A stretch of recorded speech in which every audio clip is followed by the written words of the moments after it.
পৌর নিগম नगर पञ्चायत मारिब कंग्रेसनि बाधानि सिकिरि मुक्ति चप्रहितंगहिनि प्रदेश कंग्रेसनि आदं प्रशांत भट्टाचार्य भाषा विभागের ঘর আগুনে प्रदेश कंग्रेस भवन काशाকক মাধ্যমে পান্দাখাই অকক শাখা করা হয়েছে দিল্লি থেকে 14 নভেম্বর থেকে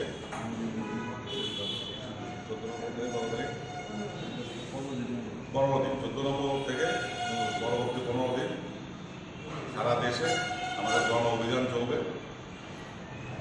পাশাপাশি দ্রব্যমূল্য বৃদ্ধি, পেট্রোল ডিজেলের দাম বৃদ্ধি, রান্নাঘাটের দাম বৃদ্ধি এবং নিত্য প্রয়োজনীয় জিনিসের দাম বৃদ্ধি, এগুলি প্রতিবাদে পাশাপাশি আন্দোলন চলবে। আগে সুপ্রিম কোর্ট রাজ্য সরকারকে একটা নির্দেশ দিয়েছে, বিরোধী রাজনৈতিক দলের শান্তিপূর্ণ নির্বাচনী প্রচারে বাধা দেওয়া যাবে না এবং যথাযথ নিরাপত্তা প্রদান করার জন্য রাজ্য সরকারকে নির্দেশ দিয়েছে এবং রাজ্যের পুলিশের মহানির্দেশক এবং স্বরাষ্ট্র সচিবকে হলফনামা দিয়ে সুপ্রিম কোর্টের কাছে তাদের জবাবদিহি জমা দিতে বলা হয়েছে।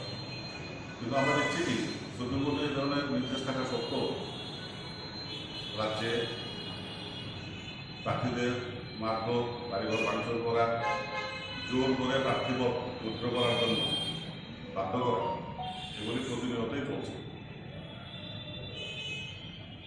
আমাদের গতকাল কৈলাসহরে আমাদের প্রার্থী চন্দ্রশেখর সিনহা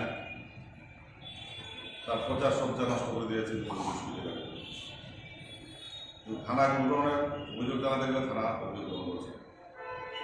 মেলাঘরে 8 নম্বর ওয়ার্ডের প্রার্থী সুফিয়া বেগম এবং 9 নম্বর ওয়ার্ডের কংগ্রেস প্রার্থী জাকির হোসেন, তাদের বাড়িতে গতকাল রাত্রে ভাঙচুর করা হয়েছে, ওদেরকে হুমকি দেওয়া হয়েছে, প্রার্থীপদ প্রত্যাহার করে না। এই ধরনের ঘটনার তীব্র নিন্দা জানাচ্ছি এবং যথাযথ ব্যবস্থা নেওয়ার জন্য পুলিশের দৃষ্টি আকর্ষণ করছি। আপনারা জানেন ধর্মনগর আমাদের ব্লক কংগ্রেস সভাপতি পরিবহন চক্রবর্তী, ওনার বাড়িতে গতকাল রাত্রে হামলা হয়েছে, বাড়িঘর ভাঙচুর করা হয়েছে। তার আগে আমাদের কংগ্রেস প্রার্থীরা যারা মনোনয়ন জমা দিয়েছেন তাদেরকে অনেককেই দূর করে প্রার্থীপদ প্রত্যাহার করতে বাধ্য করা হয়েছে। রাজ্যে কোনো ধরনের গণতান্ত্রিক পরিবেশ নেই, আইন শৃঙ্খলা নেই,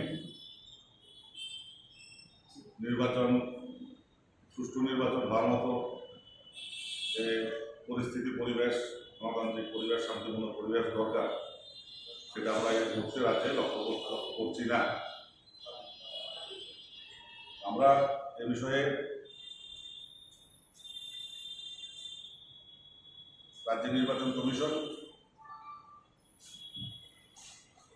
এবং প্রশাসন উভয়ের কাছে আমরা দাবি রাখবো যাতে এ ধরনের ঘটনার পুনরাবৃত্তি না হয়, সুষ্ঠুভাবে শান্তিপূর্ণভাবে যাতে নির্বাচনী প্রচার করা যায় এবং নির্বাচন সুষ্ঠুভাবে হয়, সম্পন্ন হয়, সেই দাবি আমরা রাখছি।